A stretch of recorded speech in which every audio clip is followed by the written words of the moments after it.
Me parece fascinante el tema de la salud. De hecho, en este podcast hablamos muchísimo de esto y quería esperar a ver qué sería el tema. Y ahora que ha salido, me gustaría que nos contaras con todo lujo de detalles cómo es la vida en Okinawa.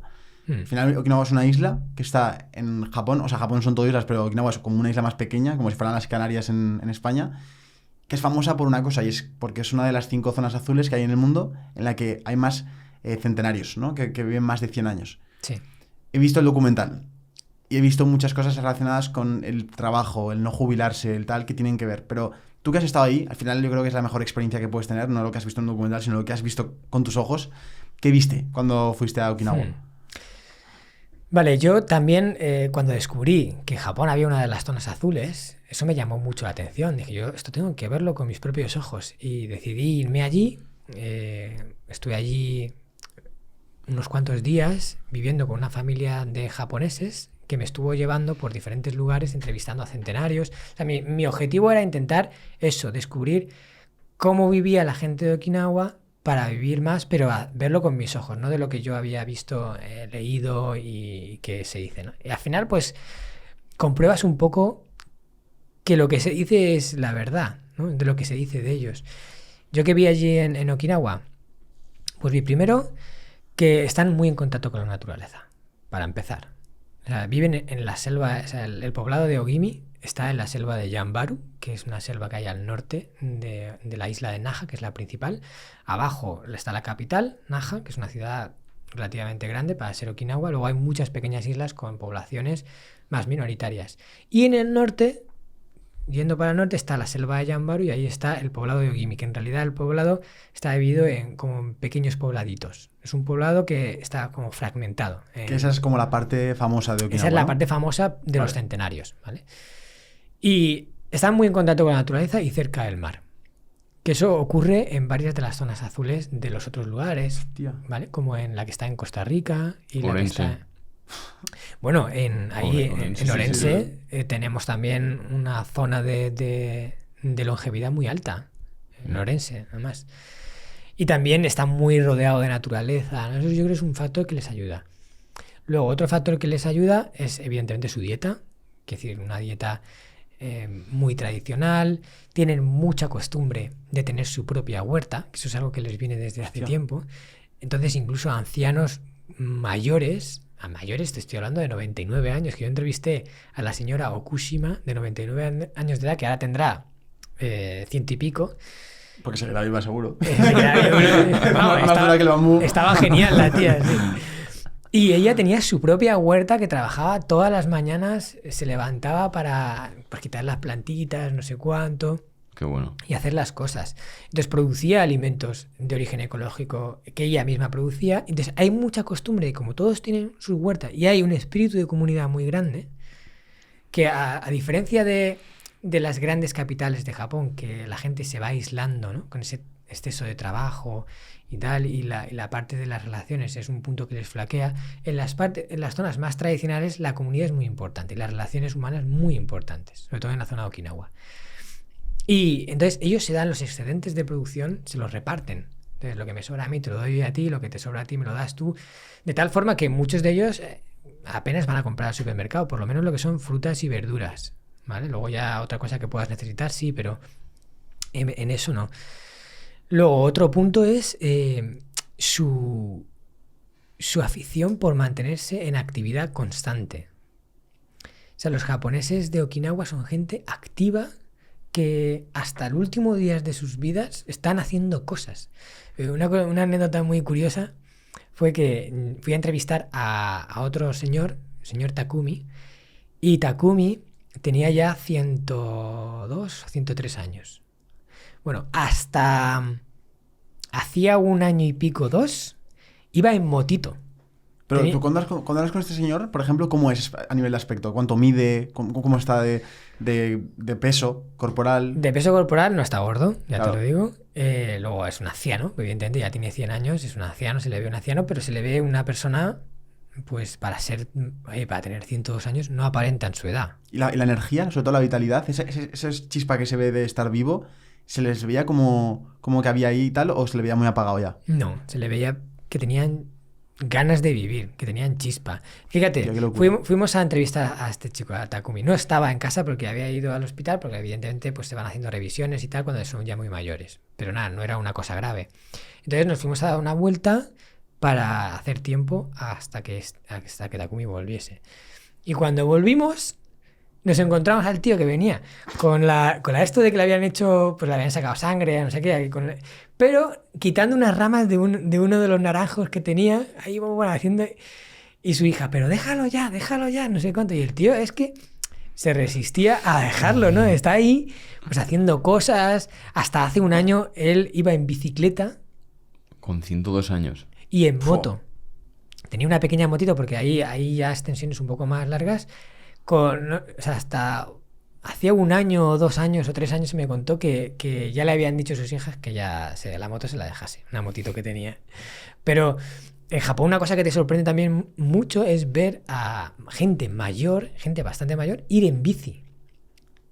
Que tú a lo mejor ves a una señora de 80 años aquí en España yendo en bici a Madre comprar mía. el pan. Te quedas flipando. No, ya dices, oye señora, déjese la bici que se va a caer y se va a romper la cadera. No, pues ahí los mayores van en bicicleta a muchos sitios. Entonces son gente que les gusta mantenerse activos, que hacen la huerta, que hacen no sé qué, que tienen ganas de vivir. Porque al final cuando tú tienes ganas de vivir y tienes cosas que hacer, le estás diciendo a tu cuerpo que hay que vivir más. Pero cuando tú llegas al momento de la jubilación y te echas a descansar, venga, ya he cumplido, ya ahora a relajarme, ¿qué le dices a tu cuerpo? Que ya hemos acabado. Total. Entonces tu cuerpo empieza a deteriorarse y mucha gente inicia su declive en la jubilación. Total. Hay gente que sí, se mantiene activa, viaja mucho, tal, pero hay otra gente que no, y esos van de capa caída para abajo. Y cuando los ancianos ya están viendo la tele y haciendo pocas cosas, intentando ya que se lo haces todo, es un declive constante. Entonces, ¿existe la jubilación como tal en Japón? Existe, pero hay muchos japoneses que después de la jubilación deciden seguir trabajando. Porque dicen, para estar aquí en mi casa, sin hacer nada, pues me voy a trabajar. Hostia. Mira, hace poco estuve en Japón con Carlos Ríos, que hicimos un viaje y le llevé por ahí por Japón y tal. Y entramos a una cafetería que había en el Paseo del Filósofo de Kioto, y yo nunca había entrado ahí. Pues la cafetería llevaba ya abierta más de 70 años, ¿vale? Ahí, en el mismo sitio. Y el negocio lo había iniciado su madre, la madre de la chica que estaba ahí, digamos que era como la dueña del local y también servía. Pero su madre estaba ahí en el local, ya mayor, que tendría casi 90 años. Pero la tía seguía yendo a trabajar. Claro. Y dice, ¿te podrías jubilar? ¿Podrías estar en casa? Sí, pero es que ella... Le preguntamos y ella decía, es que para estar en casa, pues estoy aquí, estoy mejor. Porque también para ellos el trabajo dignifica. Y el mantenerte en actividad es positivo. Y tú la veías y tenía no sé si tenía 85 años y parece que tenía 70. Con la piel lisa y tal. Y la tía había hecho, además era súper bonito porque la carta donde servían, donde ponía lo que te podías pedir y tal, era todo hecho con caligrafía y con pintura hecho por ella artesanalmente. Qué guay. Y todas las fotos de los platos, de lo que te podías pedir, eran todo dibujos hechos con pincel por la madre. Y cuando le preguntabas eso, te decía, es que estoy mejor trabajando, ¿no? Entonces, en Japón hay mucha costumbre de seguir trabajando y de morirte con las botas puestas. O sea, esa mentalidad de, yo no me voy a jubilar nunca. Yo voy a seguir hasta que mi cuerpo diga, basta.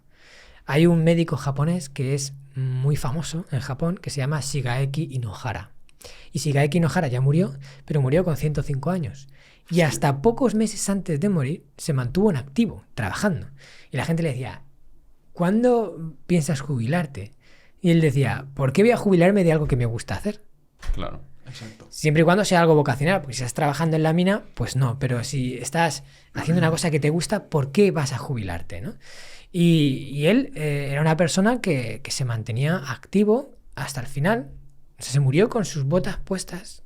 Y yo creo que es una de las cosas que yo he aprendido de los japoneses y por lo menos en mi mentalidad no está la idea de jubilarme. O sea, yo no estoy viviendo para cuando tenga 65 años y por fin me pueda jubilar y a viajar. No, o sea, yo quiero vivir intensamente ahora y cuando tenga, a lo mejor bajo el ritmo, pero no creo que me jubile nunca.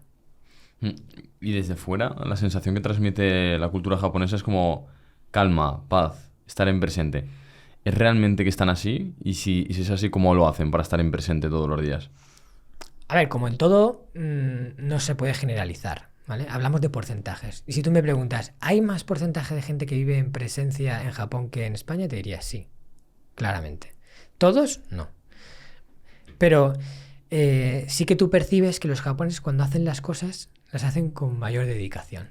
Y que están en eso. Para desarrollar estas actitudes les ayuda mucho su costumbre de ritualizar las cosas. Ellos crean un ritual y lo siguen tal y como es ese proceso, perfeccionando el ritual, pero basándose en esa estructura que ya han creado.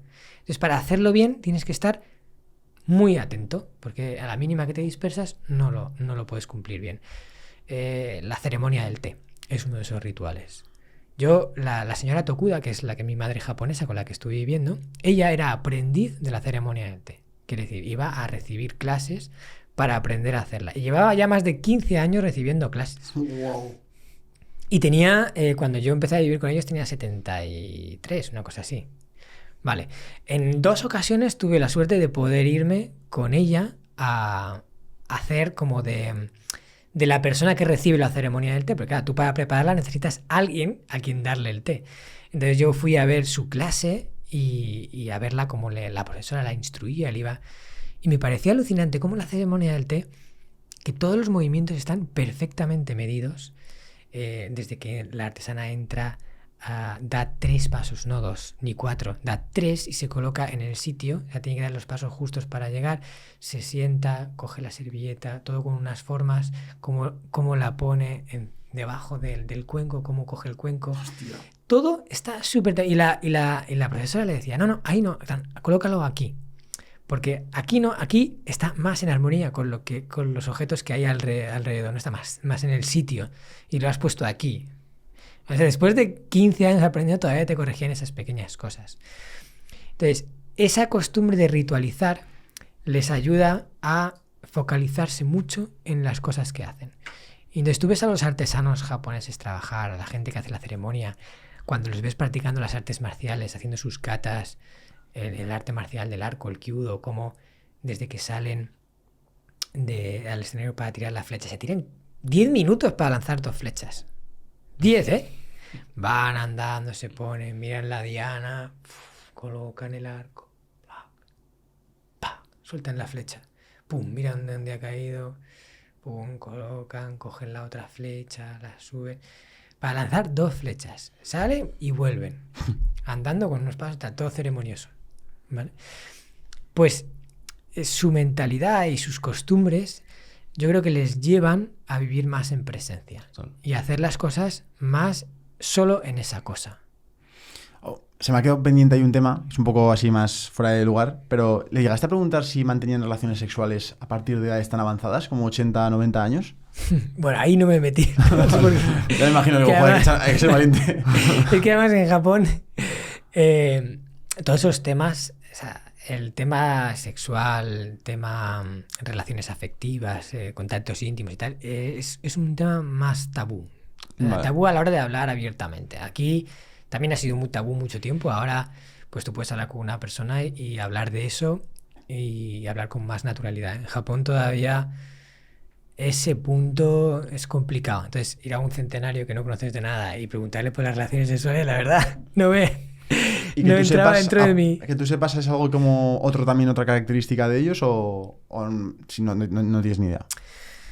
A ver, el tema de las relaciones sexuales no sabría muy bien qué decirte, ¿vale? Sí que sé que en una gran parte de Japón el tema de las relaciones sexuales no es su punto fuerte, porque también como pues eso, el trabajo, el de estar muy ocupado, el tal, pues dejan menos tiempo para los contactos íntimos. También claro, la forma en la que las parejas se relacionan en Japón, cuando se casan y tienen hijos, bueno, todas las parejas cuando tienen hijos tienen menos relaciones sexuales, también porque es que tienes menos tiempo, el hijo está por en medio, estás más cansado, o sea, no es lo mismo estar en pareja sin hijos, que tienes una vida, y luego con hijos y tal, pues tienes otra. Pero ahí todavía el cambio se percibe con más intensidad, porque como que la mujer se enfoca mucho en los niños y tal, y el marido se enfoca mucho en el trabajo y tal para poder mantener y cuidar la familia.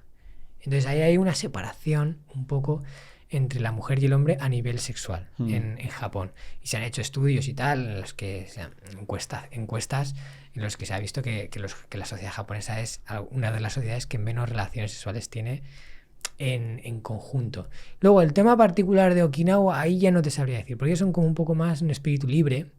Vale. Y me atrevería a decir que ellos tienen más relaciones sexuales que lo que sería a lo mejor la media nacional japonesa o lo que habitualmente se ve en las ciudades y tal. Vale, vale. Sí.